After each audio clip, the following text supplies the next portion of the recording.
Grateful to have everybody with us. This is Crown Council Live, our opportunity to connect with the Crown Council community. Some really fun guests today, especially a great young dentist who's going to join us. So thankful to have we have one young dentist live. We have a recorded live dentist interview. So very excited about that. Steve, but I'm going to share my screen real quick. Do it. Okay, here we go. So you are looking at an email. This goes out to every single Crown Council member. This goes out on Tuesday night. Look at that, 1:19 a.m. Ooh, And you're not working late, brother.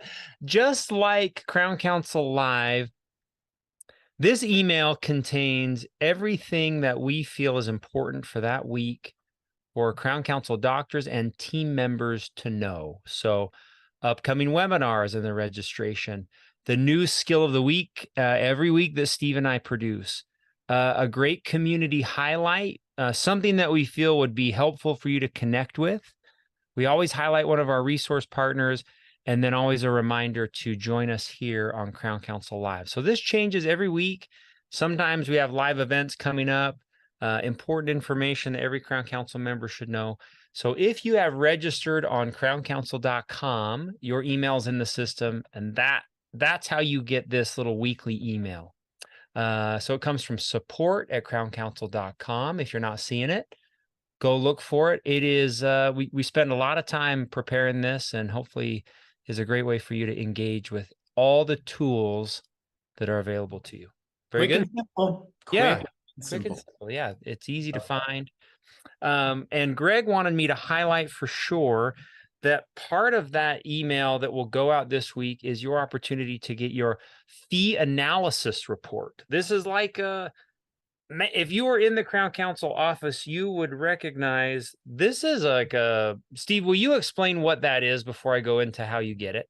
Yeah. So we recommend doing this every year. It doesn't matter what time of year you do it, just do it.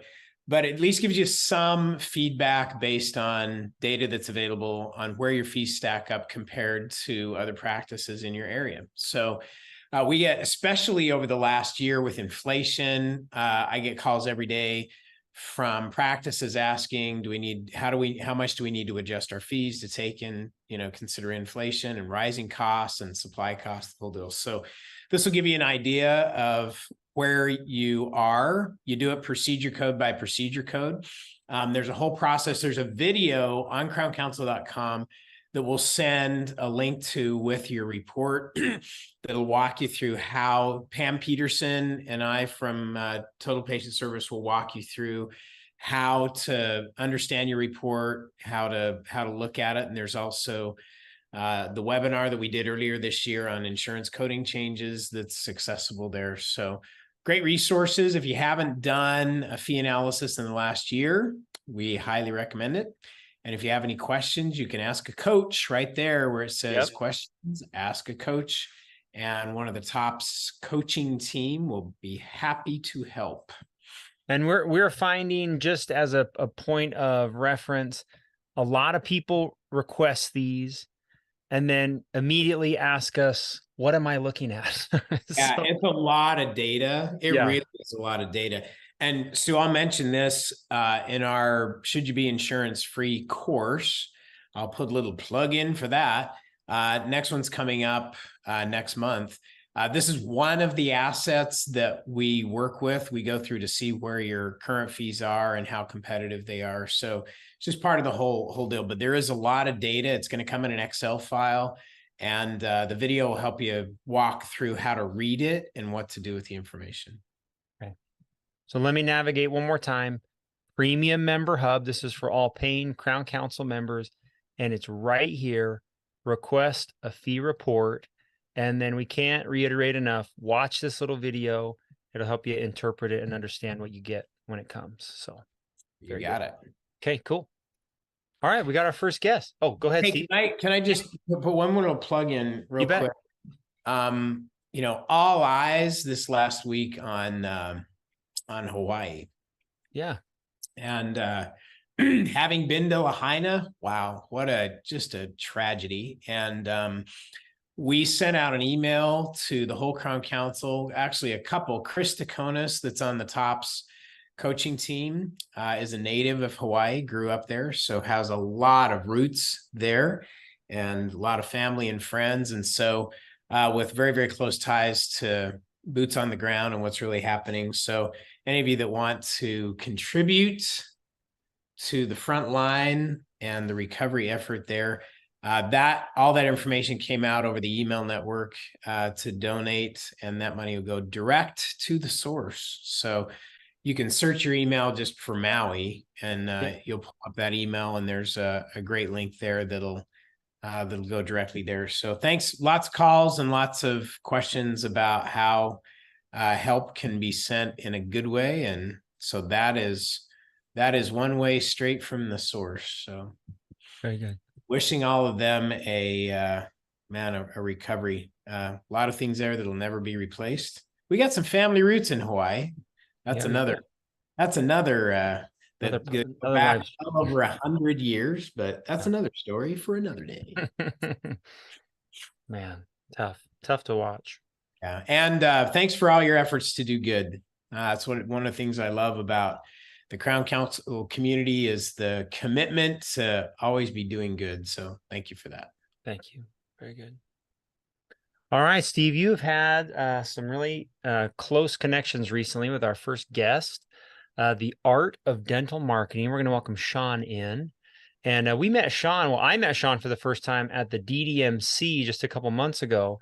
And I was just kind of taken back by his message, who he is, the great things that he said about his business and how he treats dentists and their stories when it comes to marketing. So we're grateful to have Sean. Sean, you're muted, but we're grateful to have you on. And Steve, any other introductions to Sean? I know you guys have been hanging out here recently. Absolutely. So Sean, welcome. Thank you. Yeah, I swear I unmuted myself like 8 times. So I'm gonna cut to the chase. Sean's got a great marketing mind and does a lot of work in dentistry. And Sean, I know one of the pieces of the secret sauce that you share with dentists and dental teams is the power of telling your story in a compelling way. Absolutely. And it's one of the points of differentiation is everyone has a unique story if you find the right way to communicate it. So we'd love to focus on maybe some ingredients of that. That may be a newer concept for some and maybe not for others, but I think it's always something that everybody can improve on. So if you had some wise counsel for Crown Council dental teams on how to tell their story to market their practice better, whether it's on their website or social media, maybe you could share with them maybe some ingredients of great marketing storytelling. Absolutely. And sorry, I have this like medieval glow going on. I really don't know what's going on with the lighting rig, but it's coming through really weird. But yeah, thank you guys so much for having me. We're thrilled to be a partner with Crown Council. All of this journey started at DDMC this year, which was a lot of fun. And you're absolutely right. We help practices grow. Dental marketing in and of itself is kind of a templated, like, built to scale kind of a business. And unfortunately, that doesn't work super well for medical practices, especially dental practices, where the end user isn't really making a buying decision based on the dentistry itself. They're choosing based on likability of the doctor, patient experience, that kind of stuff. Yeah. And so as we've dove into this over the years and really developed our strategy around it, we've had a lot of success with helping doctors realize that just being themselves is really enough of a marketing message, because essentially that's your market differentiator. Is every doctor is different, every patient experience is different, their approach to treatment is different, why they got into dentistry is different. And so leading with that, you get a lot of reciprocity with your other local businesses and things like that. So for instance, if one thing practices can do that I encourage all of our clients to do is just to document where you go and where you spend your time. So if there are local restaurants or shops or places that you like to go and you're going there anyway, or you and your team always get lunch or get coffee or something, document it, tag that local business. Many local businesses love to operate from a place of reciprocity too, and they'll actually share that you'd shared, and you can build relationships that way. And it's also a great way if you're a doctor that's into photography or just fishing or something like that, leading with your hobbies and interests is a great way too, because it humanizes you. Like most people, just because of how we're wired as humans, statistically, over half the population is already scared of dentistry anyway. And so when you humanize yourself and you don't make yourself really that clinician anymore, and it's you both have something in common now. So you both are into photography, right? You both are into classic cars. Anything you're putting out there, you're really bridging that gap for people in terms of just seeing you as a doctor. And it's like, oh, cool. So we have these things in common. You know, what a great way to start to build a relationship. Sean, maybe we could address that real quick. Back, and Stuart, you'll have to remind me when Chris Malone was at the annual event. It's been a few years back. Yeah, 5 or 6 years.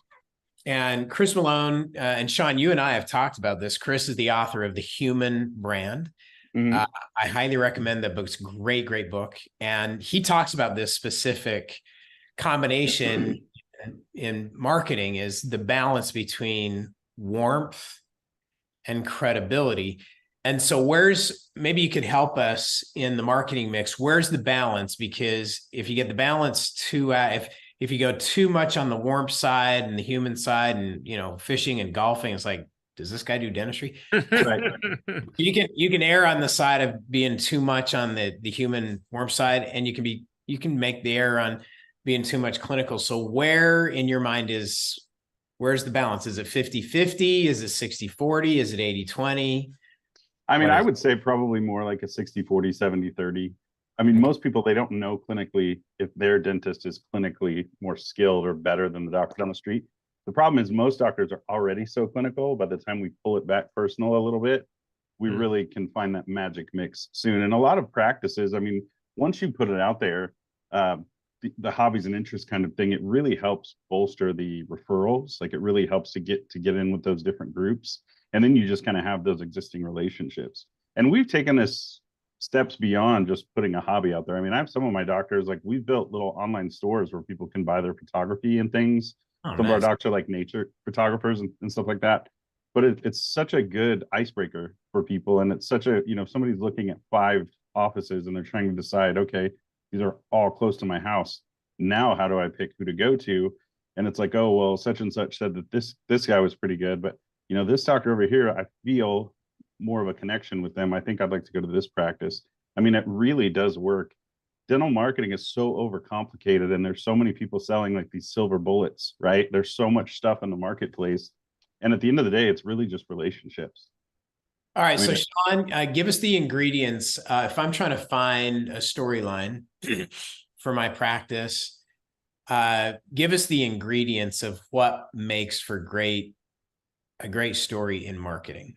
Great question. This is normally a 90-minute exercise that we do that you actually did with me. Right. So we'll go concise Cliff Notes version. Typically, I always like to just start with how and why did you become a dentist? Why did you choose to practice where you're practicing? Those are really good segues into conversation. Okay. And then you can also lead with, are there any aspects of your patient experience that you're most proud of? Are there anything in your educational background that you're most proud of? And then I would move more into, you know, what is it about your personality, likes, interests, etc., that show through in the practice itself? So, you know, photography or whatever, like what elements of yourself are already injected in the brand? And then from there, just what do you want to share with people? And I can put together a quick little framework questionnaire. I'd be happy to, that we can put on the landing page if you want, Stuart, or however it would be best. That's like a concise version, because this really is, it's like 90 minutes that we go through with new clients, and it's like question after question after question to peel this back. So Sean, I was thinking of you the other day when I heard an ad. Oh no. For Elmer's Air Conditioning. This is a local Texas HVAC company. And it was like you had worked with these guys. This ad was so compelling. I was cooking and I stopped just to listen, because it was a 1-minute ad and it was a story, and it was the founder of the company.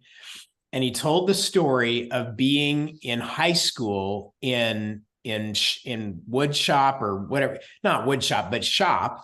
And They were working on air conditioning units, and they took out this air unit out of the school, and it was dilapidated and broken down. And he asked his shop teacher what they're going to do with it. And he said, "We'll probably throw it away." And he said, "Can I have it? Because my parents don't have any air conditioning in their house."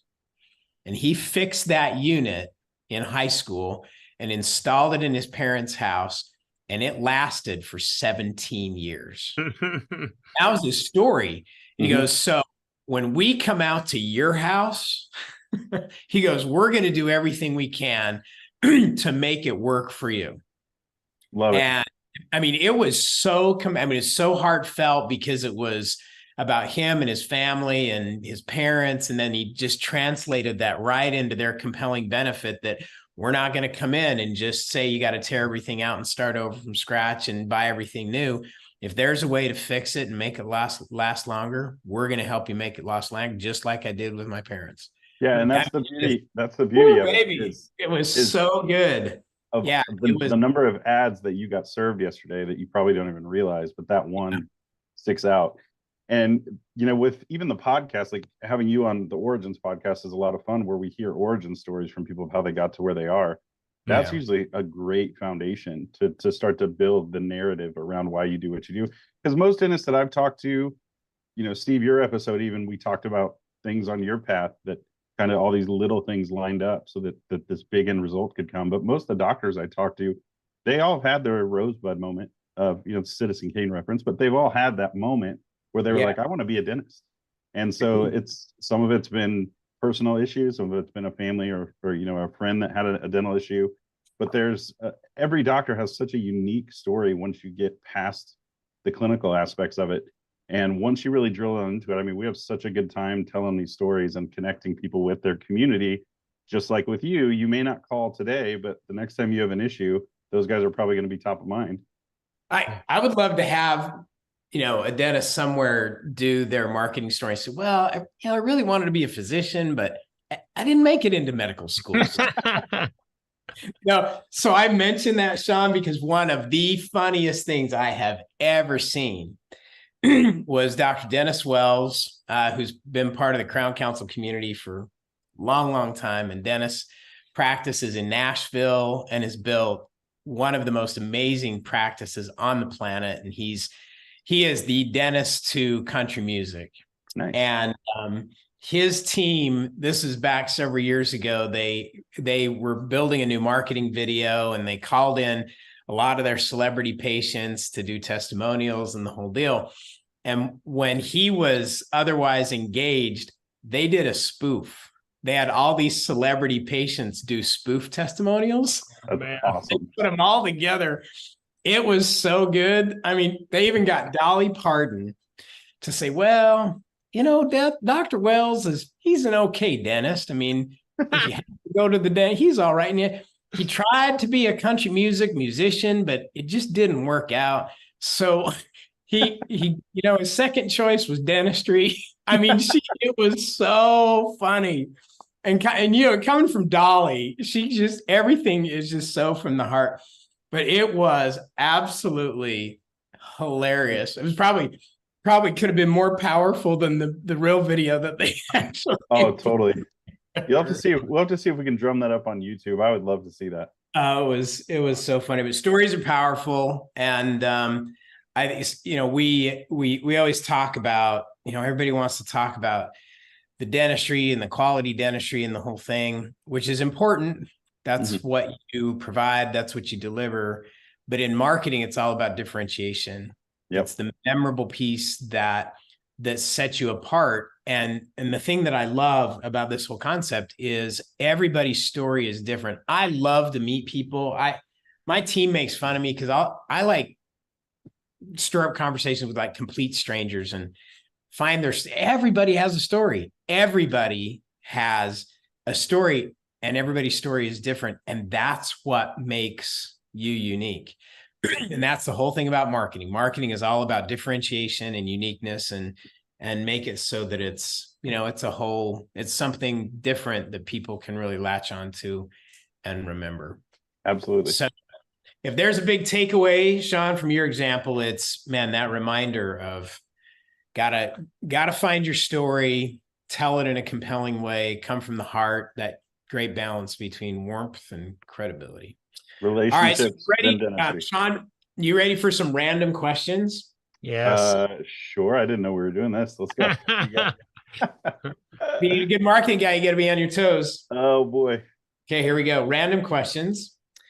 The last nonfiction book that you read. Oh my goodness. Oh geez. I honestly probably couldn't tell you. It's been all like entrepreneurship and business books for as long as I can. No, that's what I'm saying. So what's Yeah, the those are last? good. No, I'm trying to think. I mean, I've got multiple going at once. That's what I mean. Give us the title of one. I mean, Atomic Habits. That's my go-to. I read that book pretty much every day. Great, great book. All right. As far as the actual last one, I don't know. So, all right, next one. The age at which you had your first job and what was it? I was 11 and I started mowing my neighbor's lawns. Dang. Yeah. And then I come to find out that those same people that didn't like to mow their yards also didn't like to shovel snow. So I built me a rather robust lawn business when I was younger. Lawn and snow removal business. Nice. I think you have some other guys on the line here that have done the same. Yes. Yes. Everybody starts. Stuart actually had quite a robust business. I did. Had a truck and a trailer and the whole thing. You were all branded? He was serious. Man. Very Man, serious. I had the Microsoft Paint like little flyers that I'd put up around the neighborhood. Nice. With like the clip art mower and my name in a really cool font that was 3D. It was awesome. Yeah, that business is why I can't hear most of the podcasts. Okay. Next one, Sean, is one of the best pieces of mentor advice that you've received that's worth passing on to others. Probably that you need a mentor and to find a community and mentors. That's been something that's just been repeated through multiple people to me the last probably 8 months. And a lot of the people that I look up to, seeing how much mentorship really mattered. And you don't really think about that. Like everything now is like Google it, read a book. And that's like, even with your book question, it's hard because I've got 15 different books going on Audible at any given time. Right. But it's always like discover the answers yourself. Nobody ever thinks to find somebody to invest in and ask questions and how freely people give advice and want you to ask those questions. So I would say find a mentor or a mentorship group too. And speaking of that, Sean was very gracious to donate his time in July last month to be a mentor at Eagle U. Right, that's right. So much fun. At Baker University in Kansas. So thank you for that, Sean, for absolutely spending the day with us and sharing your wisdom and expertise with the students. So, all right. So Art of Dental Marketing, tell everybody where they can find you and your amazing expertise. In fact, Stuart, can you pull it up on the Crown Council website? So Sean and his team have a special page on the Crown Council website in the resource partner section, Art of Dental Marketing. Yeah, and Sean's done a great job here. Lots of material. A lot of resources. Yeah, a lot of resources. Yeah, so we have Pocket Video Coach that we developed actually during COVID, where we teach you how to create really effective quality video with your phone. So you just download the ebook, and then we have 7 modules you follow along. You can use it for social media content, patient testimonials. A lot of people's phones shoot in 4K, so we just help people stabilize the image, get sound right, get lighting right, those kind of things. Dude, so that's totally free. You can reach me at Sean@artofdentalmarketing, or you can call or text me. The 816-631-0954. That number comes directly to me. So, feel free to call or text anytime. I'm always available. And we will post this segment on your page here as well coming up. Awesome. So, thanks, man. Thanks for joining us. And thanks for your help and expertise. We appreciate it. Thank you, guys. Have a good day. Thanks, Sean. Steve, remember Kendra Hall? Do you remember when she was a storyteller expert? Storyteller as well. Yeah. She's been with us in the past. We need to put all those great things together. Very cool. Hey, so we've got a young dentist, Brennan Stringham. He's going to join us. I was just with him, I guess a month ago at the Crown Council Young Dentist Program. And when I reached out to these young dentists, I said, I'd love to share your testimonies, your experiences with the Young Dentist program. But now, man, we got all these new fresh questions from Sean. So we're gonna ask. Hey, Brandon, welcome, man. But man, Hey, thanks for having me. Appreciate you guys. good to be with you. Grateful to All have right, you. get ready the backstory. We just talked about stories. I don't know if you were listening, but so Brendan, tell us your story. How did you get? Oh man. Well, thanks for having me, you guys. I'm super happy to be here. I don't have an exciting story. It's really boring. So I'm hearing, but I'm just a Utah kid, and I went to school here at University of Utah and have stayed here since graduating in 2021. And So, what inspired you to get into dentistry? yeah, that's a boring story too. So I just loved having my teeth scraped growing up, going to the dentist. Scraping and it was a good experience for me. And I know that's a weird thing to say, but I didn't have any, crazy story about a dentist, saving my smile or anything like that. Some people that I went to school with were playing basketball and got elbowed in the face and, had to have a root canal done, and dentists saved their smile. And it was cool to hear their stories. But at the same time, I was like, I'm glad that that's not my story, right? Glad that they got to experience that. But I found it really fulfilling when I started to observe dentists and see like what they actually did. And so that's really how I got into it. Very cool. Nice. Brendan, how about can you share a little bit about where you are now, how and why you're there, and maybe a bit about your dental history when it comes to schooling? Yeah, for sure. Yeah. So, I mean, the reason that I'm a dentist is all because of my wife. Honestly, she's the one that got me through everything. So all the credits to her. So we've been married for almost 11 years and have a couple kids now, and a big doodle named Jack, and they're like my whole life. Yeah. You may not be you are not the only one Mm-hmm. on this program that has a doodle. Did you know that? Yeah. There's a bunch of dog families. You and Stuart have that in common. Yeah, I've seen videos of Honey, and I know. Hey, look at that. Brendan. That's fun. But my journey to here, so I graduated from the University of Utah 2021, and I went to a practice right after school that I enjoyed while I was there, but I just wasn't really getting fulfilled. I knew that I could do more. And that really led me to where I am today with Chris Hammond and Alex Harris, which is really a unique situation.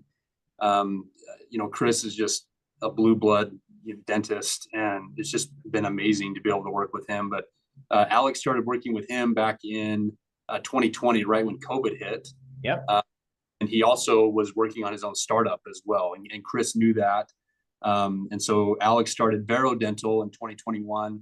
And then I came on with them in December of 22 as we started to grow Vero a little bit more. So really unique right now. I'm with Chris one day a week and with Alex a couple days a week. So it's really. You got some great mentors there. And for those who may not know the whole backstory, when you mentioned Chris, so Chris's dad, Dr. Roy Hammond, started the practice there in Provo, Utah, and has been a great mentor, not only to Chris, but so many other dentists around the country. Great mentor to all of us and contributor to the Crown Council over the years and doing good.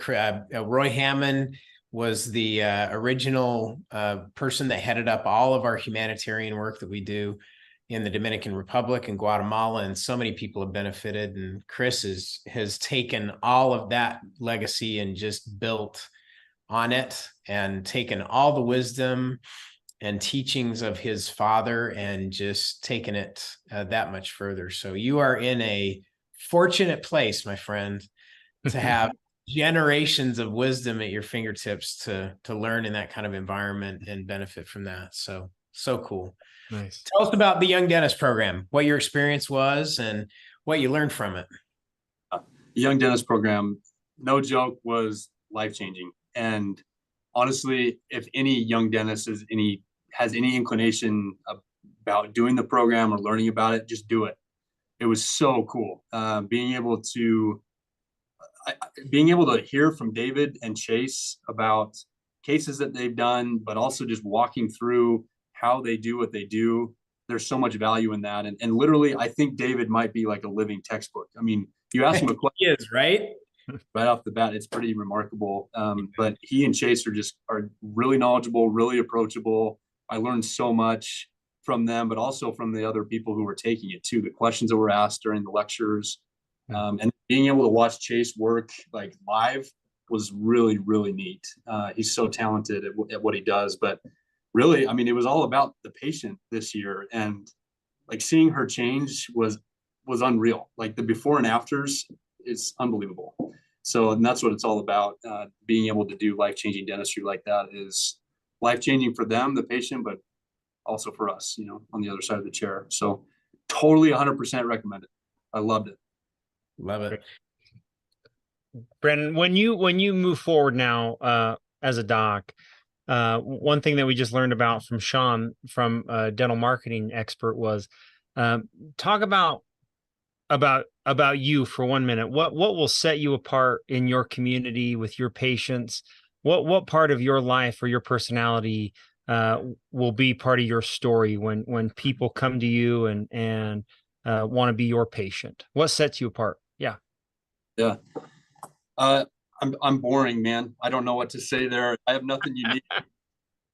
We have on our website, we have some bios about us and our family and stuff like that. And one thing that I put in mind is, look, if you're in the chair with me, you're going to be treated like my brother, my sister, you know, my wife, my friend, and that's how you deserve to be treated when you're at the dental, anywhere really, but especially at the dentist. And so I hope that I can help people feel comfortable and make them feel like they, you know, belong here, and that we can take care of them, and that they can have trust knowing that they're getting good care. I think that's probably the biggest thing I try to do with patients, is just make them feel comfortable and let them know that, like, if I wouldn't do this to myself, I wouldn't do it to you. You Nice. know, and I think that's something that sets us apart a little bit. Very good. And what if you got a time machine? This is me and Steve's favorite question. And you got to go back 6 years and talk to Dr. Stringham as he's entering dental school. What are you going to say to him? What advice are you going to say as you start your dental journey? Gosh, man, just get through dental school and try your hardest. But really, like, going to the annual event this year was amazing. And I think that I would have told my previous self to get involved with the community quicker. I hear all these older dentists that are like, yeah, I've had my practice for many years, and I feel like I've just been on an island all by myself, and I have to deal with all these things that go with running a practice, and it gets kind of lonely. And then you go to the annual event and you see this whole entire ballroom filled with people, and it's like, what island are you on, man? There's a whole community of people. That's right. But right really, here. there's a whole community of people that are willing to mentor you and help you. And I didn't even know it existed until I met Chris and Alex. Yep. And so I think that I would have told myself earlier, like, branch out a little bit, find groups like the Crown Council that can help you grow and develop as a clinician, but also as a better person, really. I just think it's so valuable. It is. Thanks for highlighting that. And you've seen that in so many different examples of that. Just, you know, practicing in a group, going through the Young Dentist program. We have the whole mastermind concept in the Crown Council. And if there's one common denominator, Brennan, and you know this, and this is, you know, for the benefit of everybody, I go back to all the amazing research they've done at Harvard, the Harvard study on human development that's been going on for 85 years. And they boiled it down to one thing that contributes the most to satisfaction and longevity in life. And I think it also has to do with satisfaction and longevity in dentistry or any other business. It's connectivity. Being connected. The more connections you have, the more information you have at your fingertips, the more mentors you have, the more opportunity you have to do it right. And you're doing it right. Being connected with the right kind of people, it's amazing how much positive influence that has on you. So there's I know a lot of factors that go into that. So whatever you did, Brennan, rock on, man. You are surrounded by excellence. And that is going to be just so amazing for everything you do in dentistry and life to be surrounded by those kind of people. So congratulations. Thanks for being part of our Young Dentist program and picking up the torch and carrying it forward for generations to follow. You are the beneficiary of at least 2 generations now, really 3 of great wisdom, and you get the opportunity to take all that and build on it and make it even better. So thanks, man. Thanks for sharing with us, and thanks for being part of the team. Thanks, Dr. Stringer. So much. Thank you. Okay, man. We'll see you around. Hey, take care. So speaking of that, Stu, we are ramping up to the annual event coming up in January in Austin. Austin, Texas. So, let me let's see if I can. I'm going to share my screen real quick about. Yeah, I'm actually headed to Austin as soon as we get done here. That's where I'm headed this afternoon. Great place. First time we've ever done it in Austin. And we've done a lot of annual events in Texas. It's real close to our roots for where we originally started down in the hill country of Texas. And this is at a brand new Fairmont Hotel in Austin, Texas. It's going to be an amazing experience.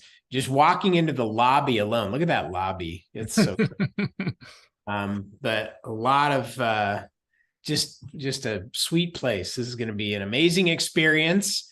So January 25 through 27 in Austin, Texas, and you can go to you can still go to ccannualevent.com. Mm-hmm. Yeah, or crowncouncil.com. It's just right here at the top. Yep.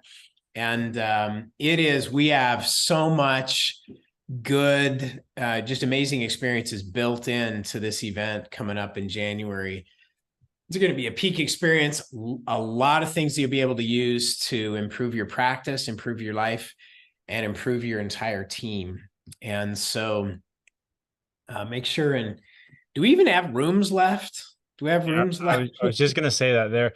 So the rooms at the hotel they're going quick. We've almost reached that point where everyone says, rooms are full, please put me on the wait list. So that always happens come up around the 1st of September, middle of September, the rooms run out. So definitely get your rooms, register now.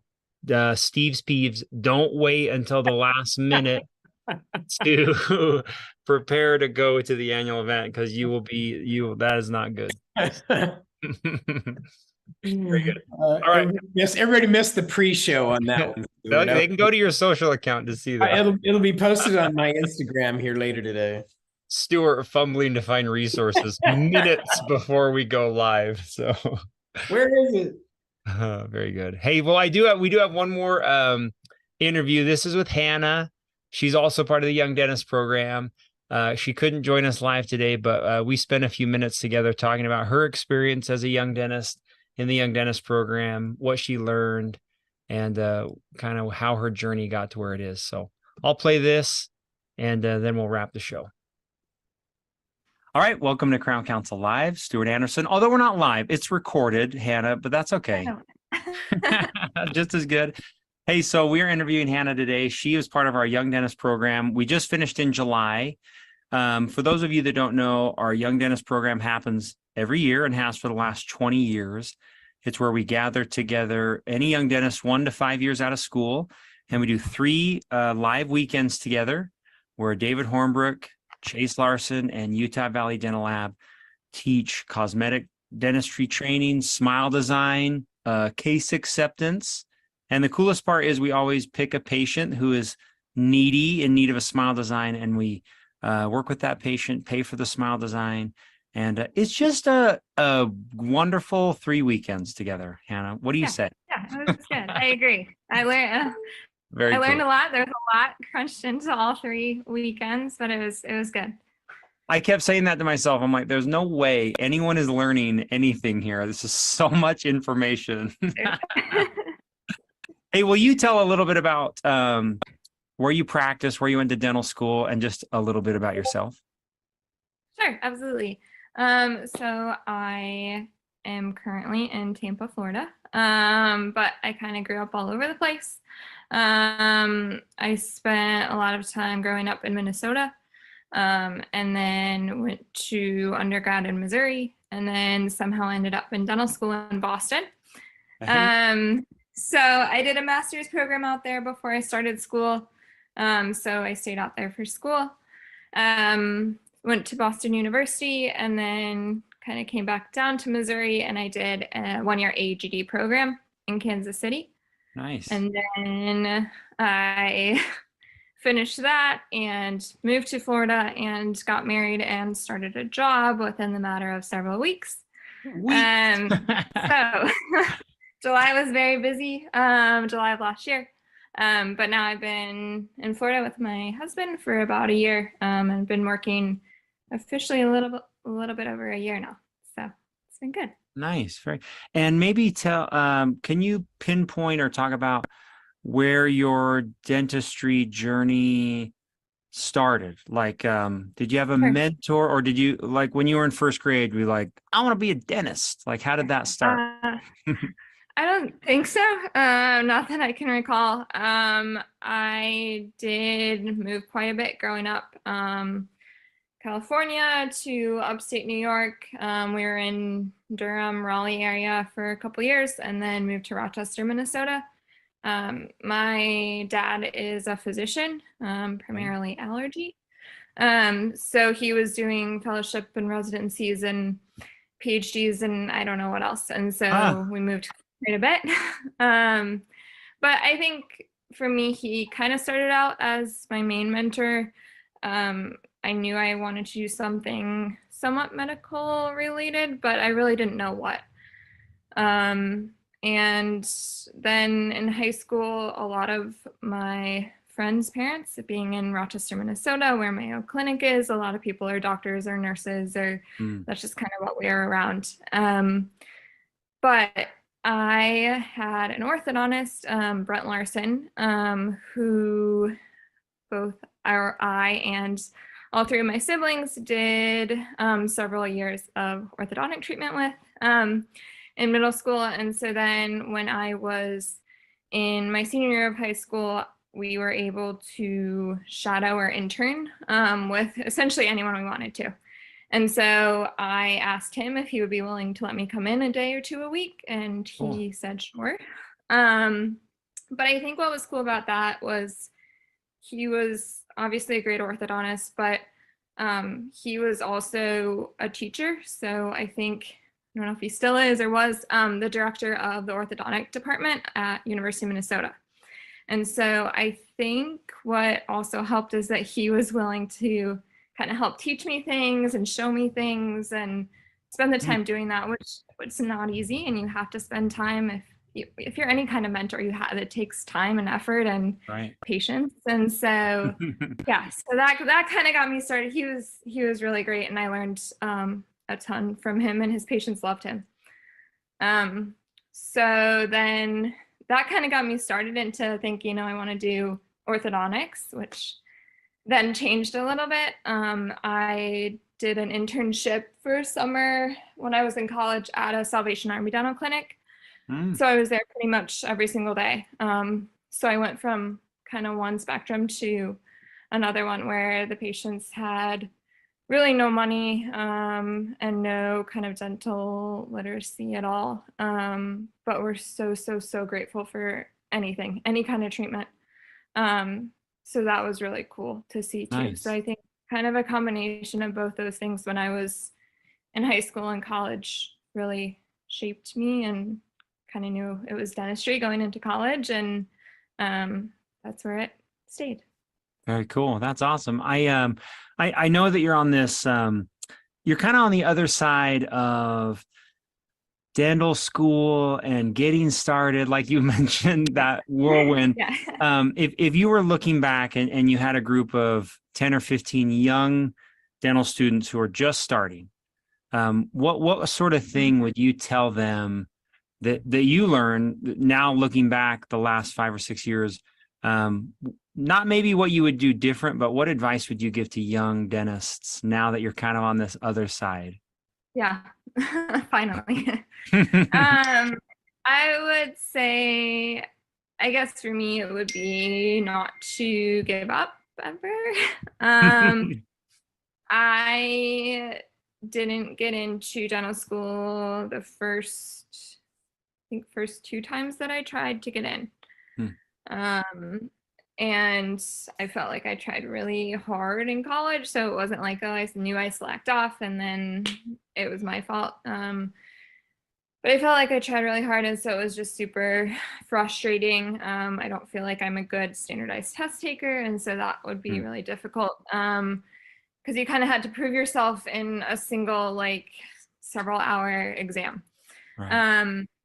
So I didn't get in the first couple times, and that was really frustrating. And I feel like I let a lot of people down, including myself, during those couple of years. But I got to do a lot during those several years that I think also kind of helped shape me. I spent time with grandparents, and I spent time shadowing and interning and working at other dental offices. And then that kind of led me out to Boston. I applied for a master's program out there, a 1-year master's program, and I got in out in Boston. And so I stayed there for dental school after that. So it was just kind of a long journey to get in for me. And there was a lot of times where I could have given up and had to do so many applications and secondary applications and pay thousands of dollars in application fees. Yeah. And I don't know, I think it would just be really easy to have just said, all right, this isn't for me. I should be doing something else. It's taking a lot out of me, out of my family. But I didn't, and it worked out. So yeah, so I don't know, that might be cliche, but I feel like it's just going to get harder with more people applying, and the things required to get in, it's just going to be harder for students, I think, to get in. So I don't know, just if it, that's what you want to do, then just keep pushing on it. That's good. Yeah. Very good.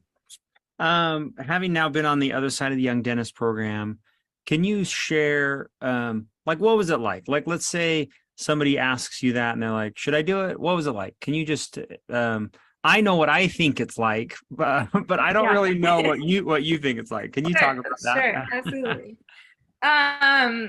Yeah, there's a lot of things I feel like I could say. I was recommended to do the program by the practice owner that I work with, Dr. Amy Creech, and she's been a member of Crown Council for a while now. Nice. So she recommended it to me, as well as we have a TOPS coach, Darcy, and she also recommended it to me. Cool. But there's a lot of things that I think have been recommended or that I want to do that, as far as like CE and continued education, like learning things, but that are super expensive. And when you have hundreds of thousands of dollars in loans getting out of dental school, and then you're also potentially trying to start a family and buy a house, there's a lot going on. So I would say the program is well worth the amount that it costs. Plus, there's not a lot of other programs that I know of that you can get live training, live hands-on, like demonstrations while you're there. A lot of them, I think there's a lot of other great CE, but I mean, it's kind of hands-on. You're on one of the typodonts, or you're learning from a big screen, and not like you get to see what happens directly in the patient's mouth at the same time as the dentists are working on it, as Chase and David are working. So I think that was really cool. You get that personalized experience. They're going through it at the same time as you. I think it's definitely affordable. And like you said, there's so much packed into just those 3 weekends. I think I was looking over, I think I have like 20 pages of notes. So I need to, I've been trying to go back through them, review everything, and really kind of put it into practice for myself. So those will be easy to just review as you're implanting. right, See that just right. flip through your notes. Yeah, just scan through it real quick before patients. That's Yeah, good. exactly. My favorite part, because it's not something I get to do a lot, is the smile design. Just the patient, the process, the scene, the reveal. It's something that I really envy when it comes to dentists, is how fun and special it is to really change a life through doing a smile design. So all the doctors, they nominate a patient, and then we all pick one person. So it's voted upon. And then we fly that patient in and do the work. Can you talk about that experience? Was that just like what you thought of that? Yeah, that was really cool. The patient that we chose this year, Lily, was amazing. And I think we all know that is not always easy to get a very reliable, easygoing. Just she was amazing. So yeah, you guys told her, right, or surprised her when she found out? We did. Yeah, she knew, but then we did like a little reveal in February that she did picked. Yeah. Yeah. So she was great. And she, correct me if I'm wrong, she had a history of, was it bulimia or some eating disorder in the past. So it really had eroded her teeth quite a bit. I think she had past history of smoking, and just some other things going on. She had several root canals. There's some other stuff going on with her mouth, with her teeth. So yeah, she was amazing, and I think it turned out, the result turned out really, really great. She was really happy with everything, and I think all of us were really happy with it as well. So yeah, she really, and I think Chase had said in the last meeting that we had, he had gone back and like looked at photos like before and after, and you see a lot of photos of her before and she's not fully smiling, or she's smiling without her teeth, and then you look at photos of her now and she just has a huge smile on her face. So yeah, I love it. That's what it means. Yeah. What's next for you? From Dental CE, or what are you working on next? I mean, what's next? I don't know. There's a lot that I want to do. Yeah, so I don't have a lot planned right now. But hopefully in the near future, between COIS and SPEAR, those would be on my list to do. The Impress courses I think would be really cool. Dr. Hornbrook's is it full mouth rehab? That's right. Course, yeah.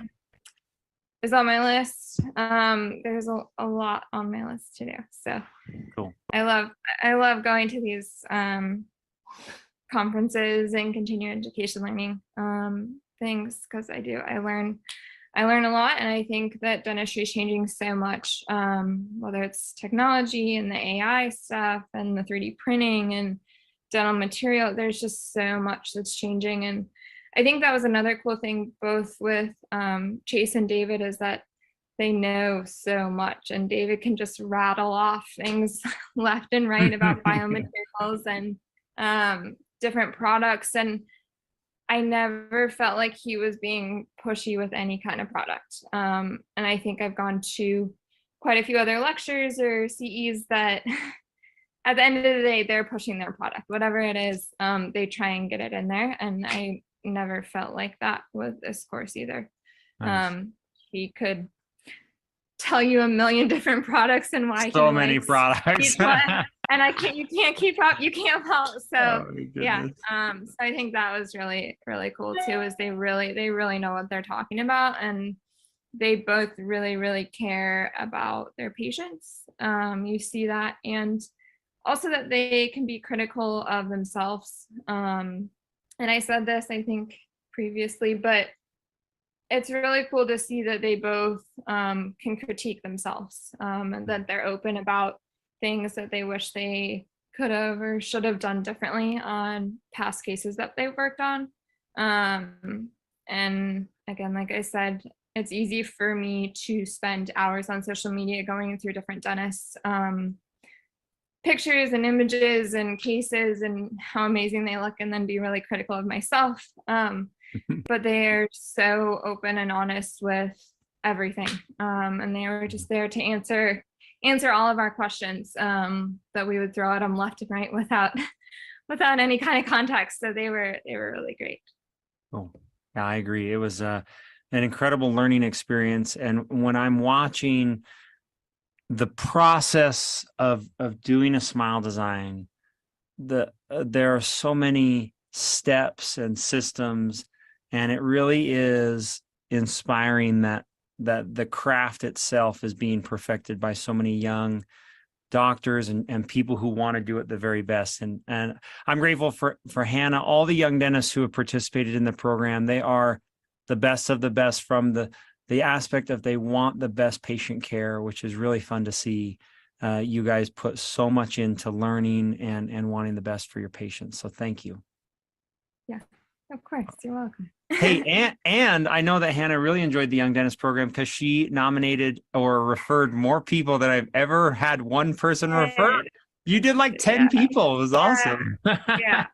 So there's a group of us from Boston University, from BU. So cool. I think they all should do that, honestly. Like I said, it's a great program. It's well worth the cost, and you learn so much, and obviously you're giving back. It's cool to see that patient that you are giving back that smile to just firsthand in the office. So yeah. Hey, Hannah. Great program. Thanks so much. Grateful for you. Of course. Okay, we'll see you around. Sounds good.